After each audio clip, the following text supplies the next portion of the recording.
আজ আমি তোমাদের সাথে শেয়ার করব একদম সিম্পলি কিভাবে ফ্রাইড রাইস বাড়িতে বানানো যায় সেইটাই শেয়ার করতে চলেছি। যারা ফ্রাইড রাইস খেতে পছন্দ করো তারা অবশ্যই আমার এই ভিডিওটা দেখবে আর এইভাবে সিম্পলভাবে বানিয়ে নেবে বাড়িতে। দেখো, এই বানানোর জন্য আমাকে প্রথমে কিন্তু গাজর, বিনস, ক্যাপসিকাম সরু সরু করে কুচিয়ে নিয়েছি। তারপরে এখন আমি সব এক এক করে ভেজে নেব। প্রথমে গাজরটা ভেজে নিচ্ছি। গাজরটা ভালো মতন ভেজে আমি তুলে নেব। তারপরে আমি বিনসটা ভেজে নেব, তারপরে ক্যাপসিকামটা ভেজে নেব। তোমরা সঙ্গে থেকে দেখতে থাকো।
আর দেখো, চালটা আমি 3 থেকে 4 ঘন্টার জন্য ভিজিয়ে রেখেছিলাম।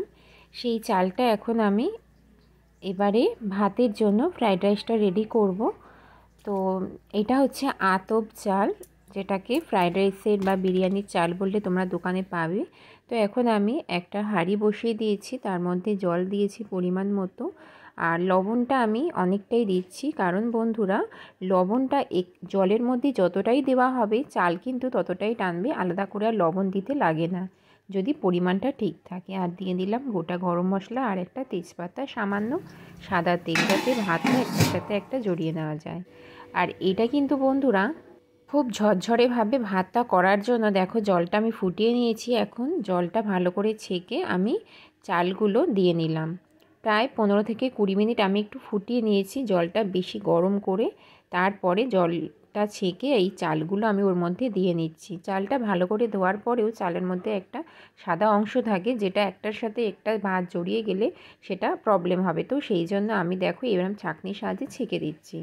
আর এতে কিন্তু ভাত খুব ঝুড়ো ঝুড়ো হয় আর বেশ ভালো হয়। আর সরু চাল যেহেতু, তোমরা দেখতেই পাবে আমি যখন ফ্রাইড রাইসটা রেডি করব তোমরা বুঝতেই পারবে যে এই পদ্ধতিতে তোমরা যদি করো তাহলে কিন্তু এই রকম একদম ঝরঝরে ফ্রাইড রাইস তোমরা বাড়িতেই বানিয়ে নিতে পারবে।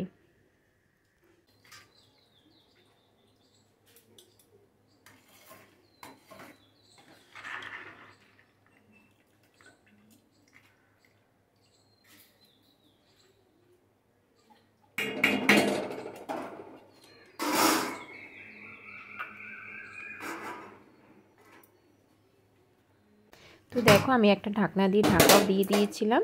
আর আমার কিন্তু চালটা বেশ ভালো করে ফুটে গেছে, মানে একটা সেদ্ধ হওয়ার আগে আমি চালটা ঝরিয়ে নেব। আর তার আগে আমি যেহেতু কাজু বাদাম দিইনি এখনও, এখন আমি কাজু বাদামটা দেবো। কাজু বাদামটা এখন দিচ্ছি এই কারণে, বেশি আগে দিলে কাজু বাদামটা অনেকটা নরম হয়ে যায়, যেই কারণে কিন্তু ফ্রাইড রাইসটা খেতে ভালো লাগে না। আর মানে কিশমিশটা অনেকটা নরম হয়ে যায়। দেখো এখন একটা ফুট কিন্তু বাকি আছে চালের। তো তো এখনই আমি এটা নামিয়ে নেব। তার আগে এই যে কাজু কিশমিশটা দিয়ে একটু চাপা দিয়ে তারপরে আমি নামাবো। তো কাজু কিশমিশটা আমি আগে থেকে ভিজিয়ে রেখেছিলাম এমনি প্লেন ঠান্ডা জলে, এখন দিয়ে নিলাম। এখন আমি এটা আবার চাপা দিয়ে দেব একটুখানি, কয়েক সেকেন্ড পরে আবার ঢাকনাটা খুলে তারপরে আমি ফ্যানের ভাতটা পুরো যে ফ্যানটা আছে ঝরিয়ে নেব।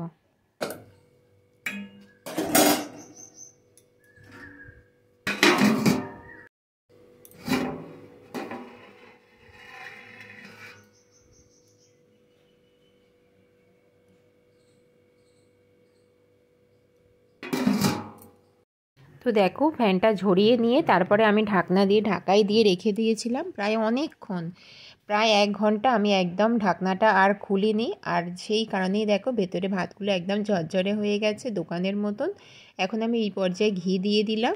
আর এখানে আমি এখন দিয়ে নিচ্ছি সমস্ত যে সবজিগুলো ভেজেছিলাম সেই সবজিগুলো এর মধ্যে এক এক করে দিয়ে নিচ্ছি। বিনস, ক্যাপসিকাম, গাজর সব কিছু দিয়ে নিচ্ছি।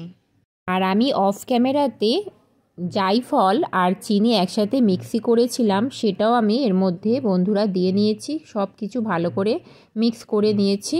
তো যাই হোক, আমার আজকের এই ফ্রায়েড রাইসের ঝরঝরে ফ্রায়েড রাইসের রেসিপিটা কেমন লাগলো কমেন্ট করে জানিও। ভিডিও ভালো লাগলে আমার পাশে থেকেও আমাকে ভিডিও বানানোর উৎসাহ দেও।